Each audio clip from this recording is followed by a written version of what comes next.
தற்போது கிடைத்திருக்கக்கூடிய மிக முக்கிய செய்தி, அண்ணா பல்கலைக்கழக மாணவி பாலியல் வன்கொடுமை வழக்கில் கைதான ஞானசேகரன் ஒரு திமுக நிர்வாகி என பாஜக மாநில தலைவர் அண்ணாமலை அதிரடியாக குற்றம் சாட்டியிருக்கும் மிக முக்கிய செய்தி இது. உதயநிதி மாசுவுடன் நிற்கும் புகைப்படங்களை வெளியிட்டு முதலமைச்சர் இதற்கு பொறுப்பேற்பாரா என்றும் அண்ணாமலை அடுக்கடுக்காக கேள்வி எழுப்பியிருக்கிறார்.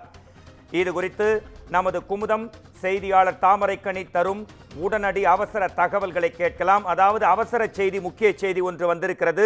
அண்ணா பல்கலைக்கழக மாணவி வன்கொடுமை வழக்கில் கைது செய்யப்பட்டிருக்கும் ஞானசேகரன் ஒரு திமுக நிர்வாகி என பாஜக தமிழக தலைவர் அண்ணாமலை அதிரடியாக குற்றம் சாட்டியிருக்கிறார். இது குறித்த கூடுதல் தகவல்களை எதிர்நோக்கி காத்திருக்கிறோம். தாமரைக்கனி.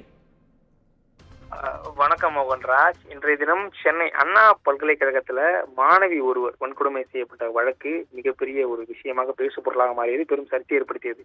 அந்த வழக்குல தொடர்புடைய கோட்டூர்புரத்தை சேர்ந்த ஞானசேகரன் என்பவரை இன்றைய தினம் காவல்துறையினர் கைது செய்து அவர் மீது வழக்கு பதிவு செய்திருக்கின்றனர். இந்த ஞானசேகரன் மீது ஏற்கனவே ஒரு மாணவி பாலியல் வன்கொடுமை செய்யப்பட்ட வழக்கு ஏற்கனவே அவர் மேல இருந்திருக்கிறதாகவும், மேலும் அவர் திமுகவின் முக்கிய நிர்வாகி ஒருவர் அப்படின்ற ஒரு ஆதாரத்தினுடன் ஒரு தகவலை தற்போது பாஜகனுடைய மாநில தலைவர் அண்ணாமலை வெளியிட்டிருக்கிறார். அது குறிப்பாக தனது எக்ஸ்ரே வலைப்பக்கத்தில் அவர் அந்த ஒரு ஆதாரத்தை வெளியிட்டிருக்கிறார். அந்த ஆதாரத்தை பொறுத்த வரைக்கும் அவர் அந்த வன்கொடுமைக்கு கைது செய்யப்பட்டிருக்கூடிய ஞானசேகரன் துணை முதலமைச்சர் உதயநிதி ஸ்டாலின் அருகில் இருப்பது போல ஒரு புகைப்படத்தையும், அதுபோல அமைச்சர் மா சுப்பிரமணியனுடன் நெருங்கி இருப்பது போன்ற புகைப்படங்களை, சால்வை அணிப்பது போன்ற புகைப்படங்களை வெளியிட்டு தற்போது அவர் திமுக உறுப்பினர் என்கின்ற ஒரு உண்மை தகவலை அவர் வெளியிருப்பதாகவும் ஒரு தகவலை வெளியிட்டிருக்கிறார். மேலும் அவர் பல்வேறு காரணங்கள், அதாவது இவர் ஏற்கனவே ஒரு வழக்குல கைது செய்யப்பட்டு விடுவிக்கப்பட்டிருப்பதாகவும், அதுவும் ஒரு பாலியல் வன்கொடுமை வழக்கு தான் அப்படின்ற ஒரு ஆதாரத்தையும், அந்த வழக்கிலிருந்து அவர் எவ்வாறு வெளியே வந்தார் என்ற ஒரு ஆதாரத்தையும் வெளியிட்டிருக்கிறார். அதை குறித்து அவருடைய எக்ஸ்ரே வலைப்படத்தில் குறிப்பிட்டிருக்கக்கூடிய அந்த பார்க்கும்பொழுது அவர் அண்ணா பல்கலைக்கழகத்துல மாணவி பாலியல் வன்கொடுமைக்கு ஆளான குற்றம் சாட்டப்பட்ட அந்த சம்பந்தப்பட்டவர் ஒரு திமுக நிர்வாகி என்றும், தற்போது அது உண்மைத்தன்மை வெளியே வந்திருக்குது என்றும் தெரிவித்திருக்கார். மேலும் இவர் கடந்த காலத்துல இதே போன்ற ஒரு வழக்குல ஏற்கனவே கைது செய்யப்பட்டு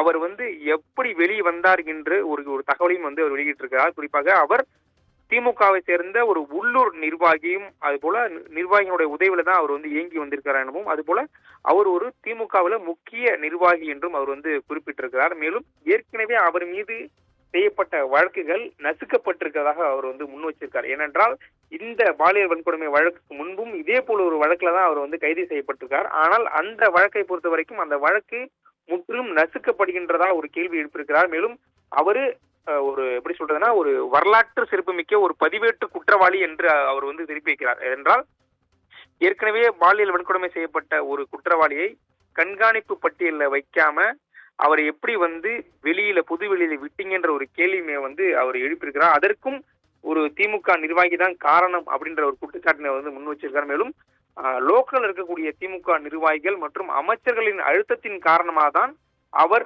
ஏற்கனவே பதியப்பட்ட வழக்கிலிருந்து ஒழுங்கான விசாரணை அவர் மேல நடத்தப்படல, மேலும் ஒழுங்கான குற்றங்கள்ல அவர் மேல கொடுக்கப்படல, அவர் சரியான முறையில வழக்கு பதிவு செய்து அவர் ஜெயில வைக்க முடியலன்ற ஒரு குற்றச்சாட்டையும் முன் வச்சிருக்காரு. அதற்கு காரணம் திமுக இருக்கக்கூடிய முக்கிய நிர்வாகிகள் மற்றும் அமைச்சர்கள் கொடுத்த அழுத்தம் தான் அவர் ஏற்கனவே பதியப்பட்ட வழக்கிலிருந்து வெளிவந்ததுக்கு முக்கிய காரணம் அப்படின்னு தெரிவித்திருக்கிறார். மேலும் இதை அனைத்துமே தமிழக மக்கள் காலம் பொறுத்திருக்க மாட்டாங்க அப்படின்ற ஒரு தகவலையும் தெரிவித்திருக்கார். எவ்வளவு நாள் தான் இதுக்கு பொறுத்துக் கொள்ள வேண்டும் என்ற ஒரு கேள்வியும் அவர் முன்வைத்திருக்கார். மேலும் இந்த பிரச்சனைக்காவது தமிழக முதலமைச்சர் மு.க. ஸ்டாலின் எப்போது பொறுப்பேற்பாரா அப்படின்ற ஒரு கேள்வியுமே அவர் முன்வைத்திருக்கார். ஏனென்றால் இந்த விஷயம் என்பது ஒரு மிகப்பெரிய பேசு பொருளா தமிழகம் மட்டும் இல்லாமல் இந்தியா முழுவதும் பேசு பொருளா மாறி இருந்தது. ஏனென்றால் ஒரு கல்லூரி வளாகத்துல ஒரு பெண்ணை புகைப்படம் எடுத்து அதை காட்டி மிரட்டி தான் அவர் அந்த பாலியல் வன்கொடுமை செய்திருக்கிறார். ஏனால் ஏற்கனவே இவர் சென்னையில முக்கியமான இடத்துல பிரியாணி கடை வைத்திருப்பதாகவும், அந்த பிரியாணி கடையும் காவல்துறையினர் ஆய்வு செய்தார்கள். மேலும் அவருடைய செல்போன்களை ஆய்வு செய்து அவர் எடுத்துக்கக்கூடிய அந்த வீடியோக்களையும் அவர் ஆய்வு செய்யக்கூடிய சூழ்நிலையில தான் தற்போது அவர் திமுகவினுடைய நிர்வாகி, திமுக இருக்கக்கூடிய முக்கிய அமைச்சர்கள் அழுத்தம் கொடுத்ததன் காரணமாகவே கடந்த முறை அவர் பதியப்பட்ட வழக்குல அவர் சரியான முறையில் தண்டனை பெறல அப்படின்ற ஒரு குற்றச்சாட்டி தற்போது அந்த புகைப்படங்களுடைய ஆதாரங்களை பாஜக மாநில தலைவர் அண்ணாமலை வெளியிட்டிருக்கிறார். மோகன்ராஜ், அதாவது இந்திய அளவில் ஏன் உலக அளவிலேயே முக்கியத்துவம் பெற்றிருக்கும் பல்கலைக்கழகம் அண்ணா பல்கலைக்கழகம். இந்த அண்ணா பல்கலைக்கழகத்தில் பயிலும் மாணவிக்கு பாலியல் வன்கொடுமை, அதுவும் திமுகவுடன் தொடர்பு கொண்ட ஞானசேகரன் நிச்சயமாக அடுத்து வரும் 2-3 நாட்களுக்கு இதுதான் முக்கிய செய்தி அல்ல, தலைப்புச் செய்தியாக இருக்கும். தாமரைக்கனி, உங்கள் தகவல்களுக்கு நன்றி.